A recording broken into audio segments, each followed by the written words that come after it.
মধুপুর থানার ওসি দেবজিৎ চ্যাটার্জির নেতৃত্বে শনিবার বিকেল 4:30 কমলাসাগর মিয়াপাড়া এলাকায় 1,30,000 গাঁজা গাছ ধ্বংস করে মধুপুর থানা পুলিশ ও টিএসআর জওয়ান। জানা যায়, গোপন খবরের ভিত্তিতে মধুপুর থানার ওসি দেবজিৎ চ্যাটার্জির নেতৃত্বে মধুপুর থানার পুলিশ টিএসআর জওয়ান অভিযান চালায় মিয়াপাড়া এলাকায়। শনিবার বিকেলে মিয়াপাড়া এলাকায় অভিযান চালিয়ে 1,30,000 গাঁজা চারা ধ্বংস করেন।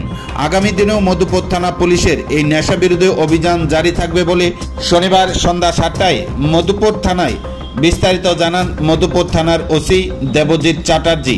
জানা যায়, নেশা কারবারিরা ইতিমধ্যেই কমলাসাগর বিধানসভা কেন্দ্রের মিয়াপাড়া এলাকায় বিভিন্ন জায়গায় গাঁজা বাগান তৈরি করতে শুরু করেছেন। আর পুলিশের কাছে গোপন খবর আসা মাত্রই পুলিশ সেই সমস্ত গাঁজা বাগানগুলি ধ্বংস করতে মাঠে নেমে পড়েন।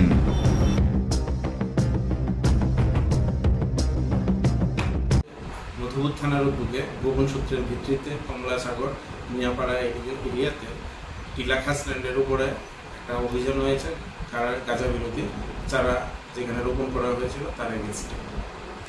কেমন গাছ ছিল এখানে? এখানে প্রায় 1.3 লাখ চারা ছিল। আমরা সবগুলো এখানে ডেস্ট্রয় করেছি। কে কে ছিল স্যার? এখানে ছিল, আমি ছিলাম, টিএসআর পার্সোনাল, থানার অন্যান্য অফিসার, স্টাফ, প্রত্যেকের সহযোগিতায় এটা সম্পন্ন হয়েছে। এই অভিযান কি থাকবে আগামী দিন? এটা অবশ্যই এটা শুরু হয়েছে এবং হচ্ছে। আপনার নাম স্যার? আপনার ইন্সপেক্টর।